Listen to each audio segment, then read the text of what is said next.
palitan. Kailangan itong palitan, han. Hindi pa, pwede pa to. Ititwist lang, pababaliktad. Ito doon, baliktad lang itong gulong. Ito lang ang ganito? No, doon sa kabila rin. May malalaman sa safety kasi titignan naman nila yan eh. Ito ba yung kain niya? Kasi kailangan ma-align itong ano,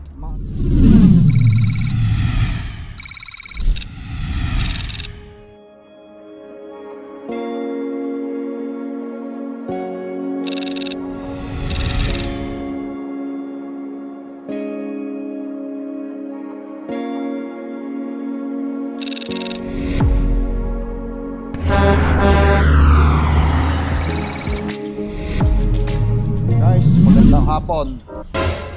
Babalik ang Lakay Tracker, no? At today, papatid tayo kay Mrs. mga bata sa trabaho na naman. Let's go to work. Buksan mo. Thanks. Alright. Let's go to work na naman ang Lakay Tracker. Magandang claim eh. Ewan ko anong plano nila misis pagka ano, pagka Sabado at Linggo. I'm sure nasa biyahe ako niyan. Nagpalit si misis na ng gulong. Summer time na to. Pang summer na tong gulong na to.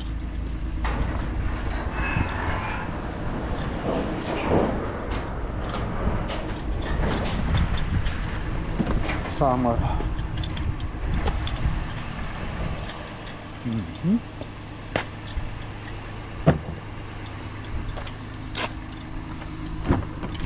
How does it go back eh? Can you kiss Papa? How's your field trip? Good. Your field trip is good? Yep. Say hi to the people. Hi guys. Look. Hi. Ayan na naman tayo eh. Kung focus ka na naman sa mga ano mo eh. Sa mga yan eh, gadget eh. Kaya ngayon siya sabi ko guys, ito na talaga yung generation ngayon. Mga bata galing sa school, ayun, gadget. Naman yan sila, 1 hour lang yan sila. Doon sa field trip? Hindi yan sa gadget nila. Oh, 1 hour. Hindi yung hindi, tingnan kinokontrol ko na naman yung time nila. Pero I mean is kapag ka ngayon ang panahon ngayon kasi muro ng mga kabataan gadget na eh, no? Yun na talaga ngayon eh. Kaya minsan pagka ano, magkaroon din naman sila ng break time sa gadget, lalo na pag Sabado Linggo. Dinadala namin si dinadala namin ni Mrs. yung mga bata sa activity. In-enroll namin sila sa sa taekwondo. Yung bayad ba sa taekwondo may na-reimburse din yon? Kalahati, no? Depende kung magkano yung na-reimburse. Pero meron. Hindi ko lang alam, hindi man sinabi ng accountant. Pero kapag ka mayroon kang sa mga anak mo, 'di ba? May binabalik 'yan. Kapag ka mayroon kang expenses sa mga bata, binabalik 'yan kahit ka Pero depende kung magkano na-file mo. Kasi hindi naman yan 100%. Kunyari kung 100 lang pina-file mo, porket siyempre may porsyento rin tulad ng bus. Bus pero importante meron. Yung bus fare. Nagbabas ka, ipag-file mo ngayon. Basta naka more than 700 ka, I think more than 700. Makaka-refund ka doon. Meron kang mare-refund doon. Parang ganun. Basta importante meron tayong nakuha para sa kasi ang alam ko talaga kapag kayo mga expenses yan para sa school ng mga anak, merong ibinabalik. Let's say kung sa 100, baka 20 ang ibalik sa iyo ni Canada, di ba? Kung gumastos ka sa enrollment ng anak mo ng $100, kapag tax refund, yung resibo na yon sasama mo sa expenses, school expenses, ng mga ganyang activity, may marirefund talaga. Ang importante doon may bumabalik lang yung doon sa Canada kasi kahit paano may bumalik. yun yung point ko doon kapag ka ano, hindi masyadong babad yung mga batang ito sa ano, sa gadget kasi meron silang activity. Ilang beses ba yun sa isang lingguan? 2 beses. 2 beses sa isang linggo yung activity na yun. Magkano yung enroll nila ang isang bata? Depende kasi yung tuition fee talaga nila ng 3 months is 280, 290, 3 months kada isa. Oo, 3 months, Tapos plus 280. kung magano pa yan sila, may mga promotional belt pa yan silang abot din ng 400. Oo, sa isang bata. Sa isang taon yon. Hindi isang taon. Oo. 3 buwan lang. Ay, 3 buwan lang, 400 isang ano. Okay. Yan pala yun. So 400 ang ginagastos namin. Dalawa kasi sila guys eh, si Clark at saka si Bake. Sa taekwondo nila kapag ka ano 400 ang nagagastos namin, including yung mga ano nila, yung tuition tsaka yung 3 months lang yun, isang bata. isang bata, So, 400 saka lang no? dalawa, 800 na yun, 3 months. 803 months kasi dalawa sila. Inano nga namin sila noon eh, hindi namin sila in-enroll kaso gusto nila talaga itong mga bata. Sabi ko, sige ako, magtrabaho, kaya tayo nagsisipag para sa mga anak natin. Hindi naman yan kumbaga Ha? ang hirap naman kasi dito sa Canada gawa ng pag winter nasa loob lang yung mga bahay, walang masyadong activity. Lalo na pag winter, no? Oo. So kailangan mo ilabas yung mga bata. Kasi ikaw nga kung hindi ka lumalabas ng mababaliw ka sa loob ng bahay kung wala kang mga iba-ibang Boboring ka, no? activity na. Nakakainip. Kailangan mo i-consider yung mga bata. Tama. Hindi yung ayoko niyan gastos, ayoko nito Siyempre lumalaki na sila yung mga siguro mga bata pa nursery, kindergarten kasi wala pa masyadong activity yun eh, hindi pa mag-start yung activity na mag-i-start ng 4, may mga activity tulad ng basketball, 7 years old sila nag-start, mga dancing yan, ballet, mga kung ano lang, depende kung ano. Ballet, taekwondo, kung ano, break dance. Marami pa rito guys. Mayroong mga piano, 'di ba? Singing, mga kung ano-ano rin dito, marami. Yun. Basta may activity lang na may ano natin sa mga anak natin, malaking bagay 'yun. Kasi tuling hindi mo naman pera yung binayad doon eh. Oo. Kaya Yung pera na 'yon galing sa yung ano ng mga bata, 'di ba?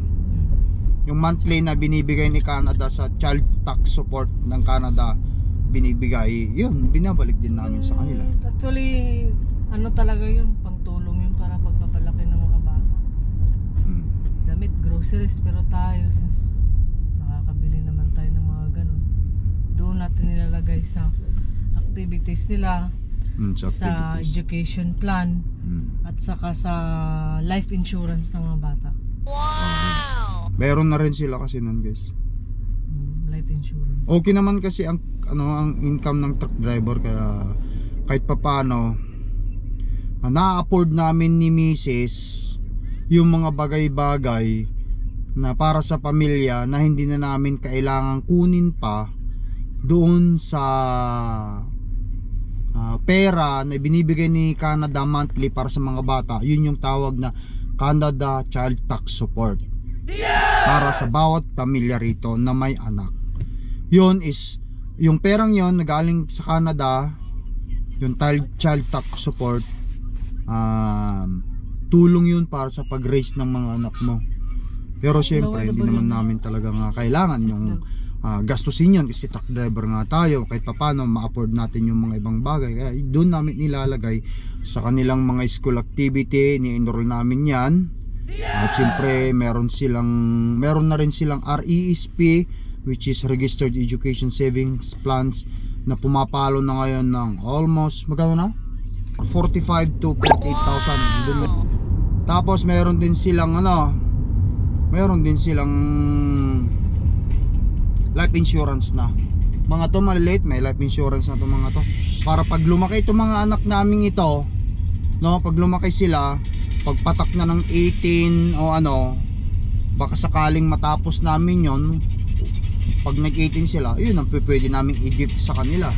Kung hindi man, kunti na lang ang babayaran nila, matatapos na yung term nun. Kasi di ba ilan bang term yung life insurance 20 nila? years yun. 20 years lang. Oh. Yung team, permanent na yun. Yung permanent na yun, kung matapos mo yun, yung insurance, life insurance na kinuha namin sa kanila, yung ano yun, yung term 20, kapag natapos mo yun, hindi mo na kailangan maghulog, dire-diretso. Yun yung klase ng life insurance na kinuha namin sa kanila. Permanent yan kasi yung term na babaguhin mo ulit yung pagkatapos ng 20 years magbabayad ka ulit. So tayo permanent tayo. Oh, so ibig mo sabihin yung permanent life insurance na yun, pag natapos yung 20 years, wala ka nang babayaran. Oh, ganun yung kinuha namin sa kanila. So instead na silang kukuha ng sarili nila pagka magkatrabaho sila, yun ginawa na natin para sa kanila. Oh, tinapo. Kasi nga doon nga sa child tax benefits na nanggagaling sa Canada, namin doon namin Bakay lower the volume that one. Bakay lower the volume place. Yun yung ibig sabihin dito sa Canada, guys. Mahal lang ang pamumuhay dito basta masipag ka lang. Katulad nga niyan, sabi ko nga sa inyo, truck driver tayo. Afford natin konti kahit paano yung mga bills sa bahay. Kaya hindi na namin masyado nagagamit yung child tax na galing sa Canada. Mostly sa mga kapwa natin Pilipino, ganun din ang diskarte nila rito. Yun ang kagandahan. Kung gusto mo talagang ano sa mga anak mo, mag-save ka para sa kanila. Magaan ang pamumuhay dito, guys, kung marunong ka lang at masipag ka.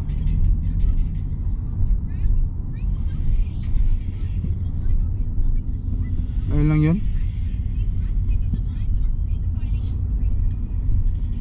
I'm sure ganon din ang mga mindset ng mga karamihang magulang. Pero hindi ko lalahatin kasi siyempre marami kasing marami kasing mga magulang na siyempre nasa minimum wage lang. Siyempre nagagamit talaga nila yung bigay ng government sa mga anak nila, which is walang question naman doon kasi nga talagang tulong naman talaga yun pang raise, pang palaki ng mga anak mo, tulong sa mga magulang para gastusin para sa mga anak. Ano yun kasi yung iba nga dito, lalo na yung mga ano dyan ginagastos sa bisyo nila Oo. Yung hindi maganda.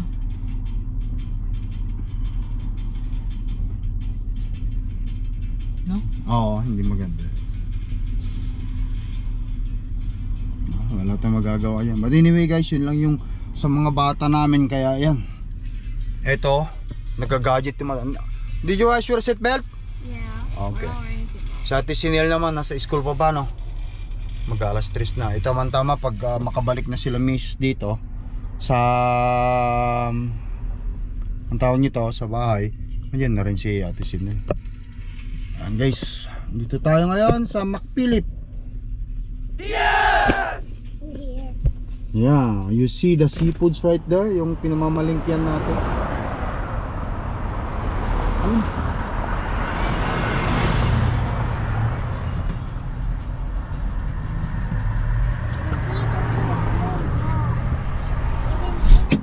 Alright guys, andito na tayo kay Cordapi. Cordapi. Yeah, sure. Why not? Dito tayo Cordapi. I-check ko muna yung langis niya sa ano guys bago ang lahat, bago natin panda rin. Check ang level ng langis-langisan ng Cordapi natin. It's Cordapi Wow. Ang ating katuwang sa trabaho, isang taon ka na lang kapag may awa si Lord. Alright. Okay. Andito na rin yung aking load information na dala. Tapos alam natin siya.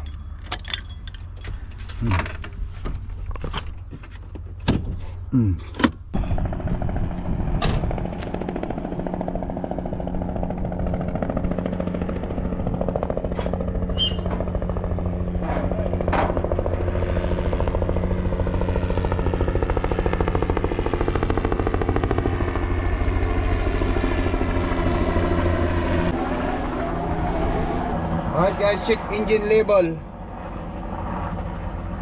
Nasa max pa oh. Nakita natin guys, nasa max pa.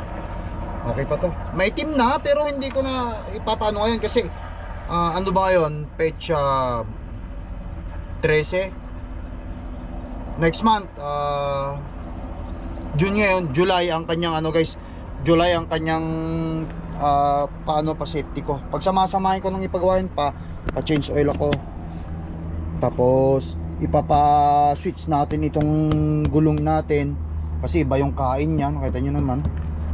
Sasabihin ko yan talaga sa ano sa shop manager namin. So far guys, walang leak sa unit natin. Pero mga tinitignan ko yan eh.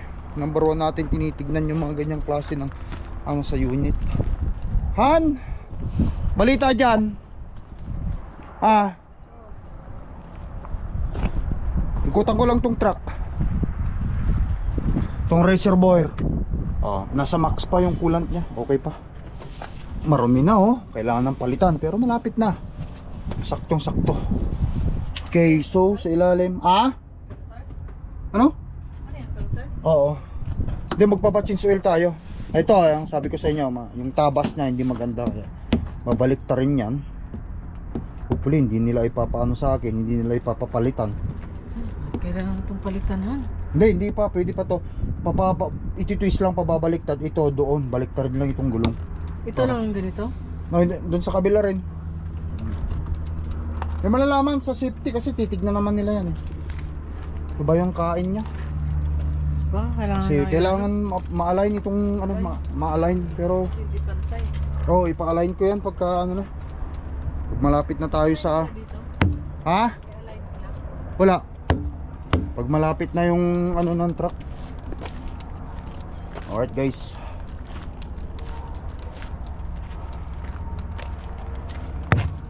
At itong isang gulong ko, tingin ko may diferensya to guys. Kasi malambot eh.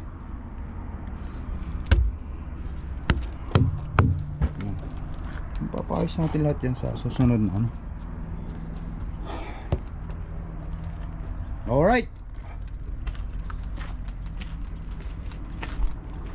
Sarado natin ang unit. Okay naman.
Guys, si bye bye to Papa again.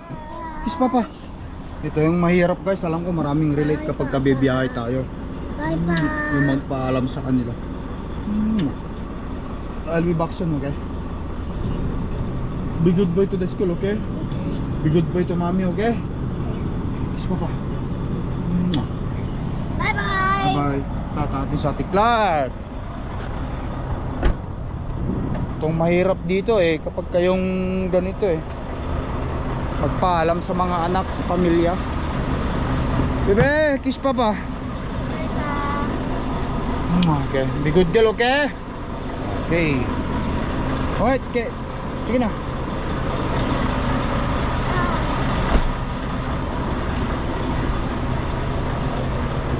Tara guys.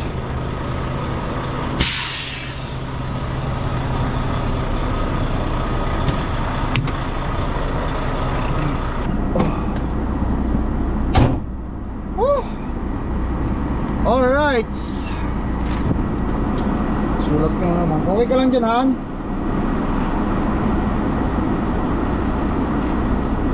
Ito tumatawag. Si Papa. Wala na, dito na ako.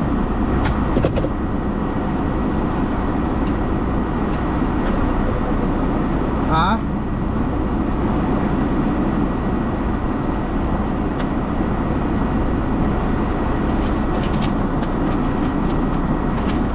Okay, so load information natin. Pupunta tayo ng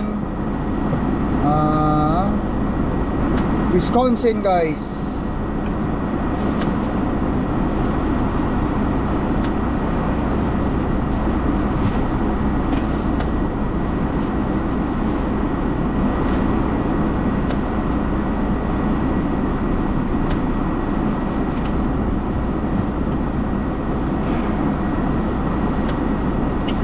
Eleven na pala ngayon? 11 na?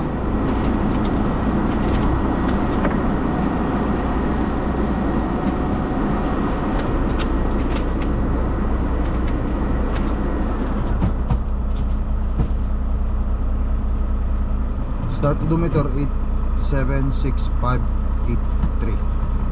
Tama ka. Anyways, siyempre dito ko inililista yung aking mga ano.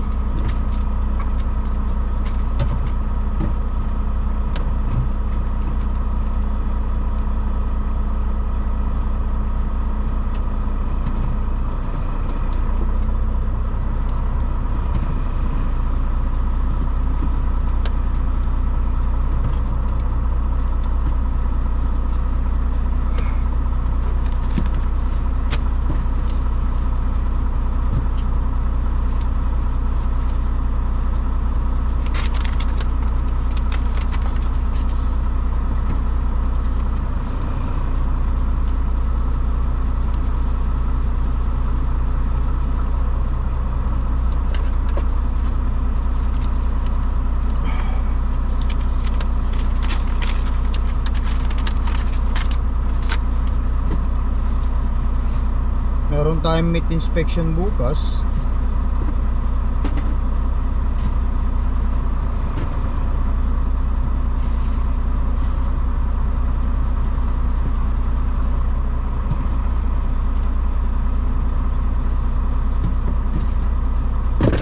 Kaya ayoko na rin mag-drive din kasi guys ng masyadong gabi. Eto. Okay ka lang dyan, Han? Yung damit ako na maglalagay, Han. Oo. Ako na maglalagay ng damit.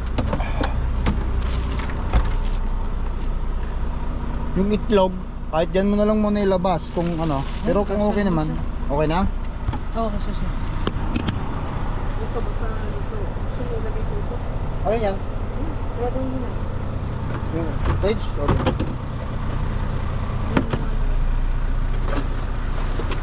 Anong ilaga, ano?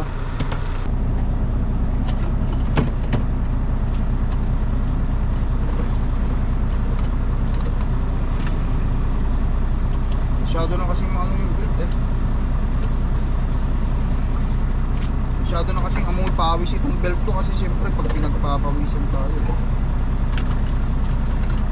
Pag nagbubuhat kayo guys, bumili kayo nito para protection sa lower part nyo.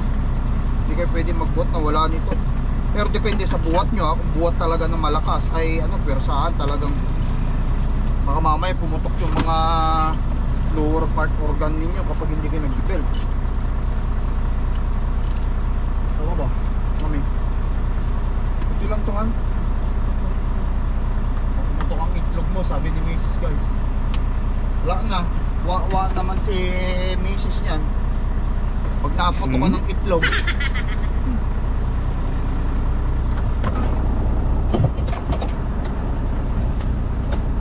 naputo ka ng itlog, kawawa ang Mrs. Ako ba?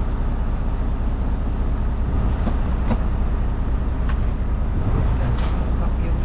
Hindi mo alam kung vacuum sa... Yung sinisid mo, meron sa Amazon. Mabili na lang. Hindi, walang problema ako nang gagawa niyan pagka ano. Kapag nandun ako sa marami akong panahon para yan lang ang problema naman dito sa truck natin.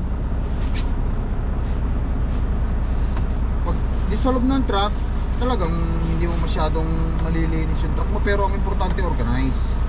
Katulad niyan, meron akong basurahan talaga. Ito yung basurahan ko, guys. Yan yung basurahan ko.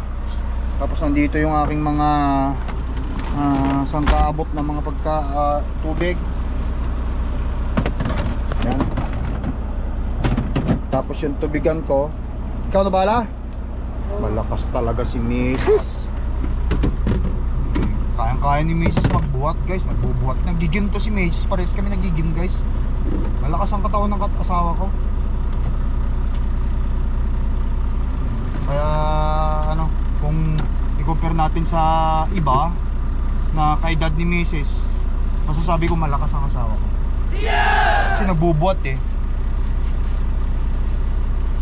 Huwag ka na maglagay niyan.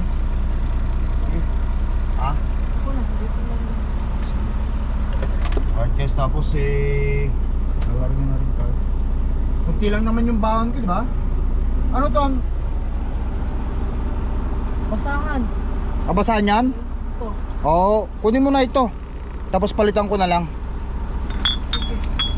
Lagay ko na rito. Pati yung isa. Anong isa? Yun, dalawa yun. Oh, okay, pati itong isa. Para sa paanan. Marumi na rin ito eh. Meron kang pamalit dyan? Kukuha na lang ako dito. Ayun, dalawa yan. Oh, mamaya na lang pagka pagkatapos ko magkrudo, kasi magkukrudo pa ako eh. Magkrudo pa tayo guys mamaya. Kaya medyo malikabok pa. Utang tayo. Magandahan kasi mura yung ano ngayon eh. Mura ang krudo. Nalis kasi nila yung ano eh. Okay, nalis? Nalis nila ano guys yung ano, Hindi mo lang ako. carbon tax. Alright guys, is na ako mami. Papabuhay na sa trabaho mami. Yeah! Ingat din. Salamat Happy ko. Father's Day pala. Thank you, happy Father's Day to all guys. Salamat. Kiss na lang kita. Ikaw naman ang i-kiss ko ngayon. Happy Father's Day. Wow! Thank you mami. O sige kayo din. Paalam na rin ako sa mga bata oh. Balibag mo. So guys, kunin natin yung ano, trailer. Retrievin natin.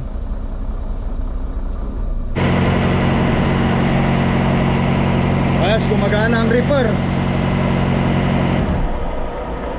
Ayan guys, gumagana ang reaper. Nagpunta ako sa loob guys, sa shop, para palagyan natin na linagyan ko tong isang gulong ko ng hangin eh, matigas na.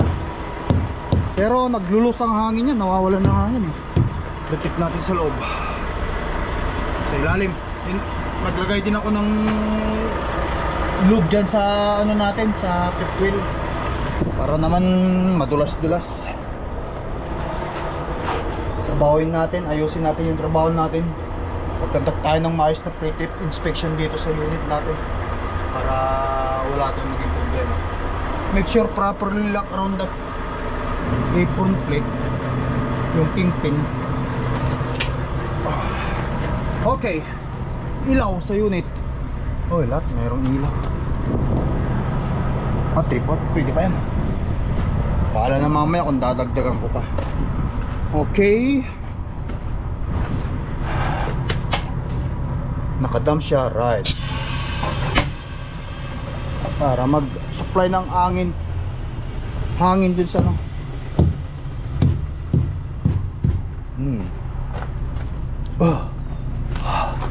Alright, uy bago ah.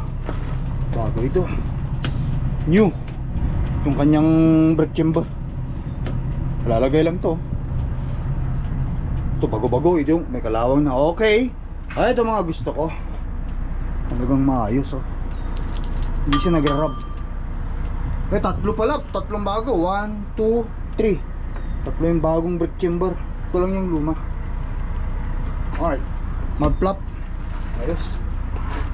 Inspeksyonin natin dito sa ano, likod. Ilaw sa baba, tsaka sa taas. Tapos sa loob, make sure natin malinis, kasi galing tayo sa ano eh, Dapat malinis. Meron siyang book held o ano bang tawag nito, yung kulay blue na yan, yung nilalagay dyan. Tapos dalawang load bar o tatlong load bar, yan yung nakaiga. Push yung dalawang yan. Dual reaper ang gamit natin, dual reaper temperature. Ito yung isa, doon din sarapan yung isa. Okay, now ayun na natin guys.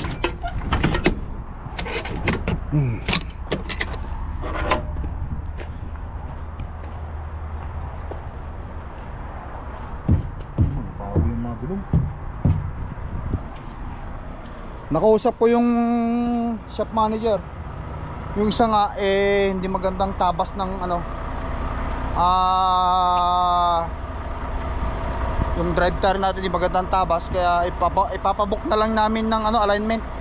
Papalain ko na, tapos papalitan ko na yung gulong. Palit na lang gulong.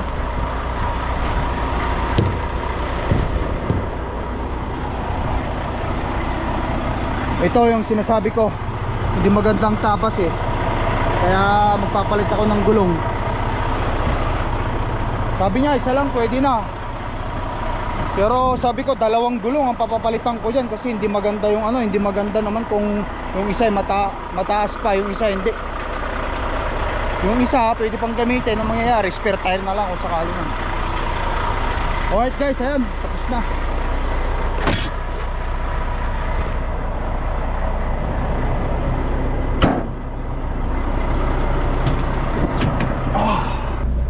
Yun, bago tawag ko nito, sabihin na lang natin, bago mag last week nitong buwan na to, iparada ko ng truck pre. Hindi na ako bibiyahe kasi nga siyempre safety ng truck natin, kailangan hindi na bumiyayan bago ang expiration, kasi bawal na talaga, mahuhuli tayo, tapos tayo. Kaya kailangan magpa-safety. Ayan guys, so paano, hanggang sa muli natin pagkikita, nalarga na muna tayo, balik na ulit tayo sa biyahe. I'm sure lahat ng mga kapwa natin mga truck driver related sa ganitong sitwasyon, sa tuwing aalis sila ng bahay, siyempre ang hirap magpaalam sa pamilya Ayan. Hanggang sa muli guys, thank you for watching, ingat kayo lagi, peace up, bye.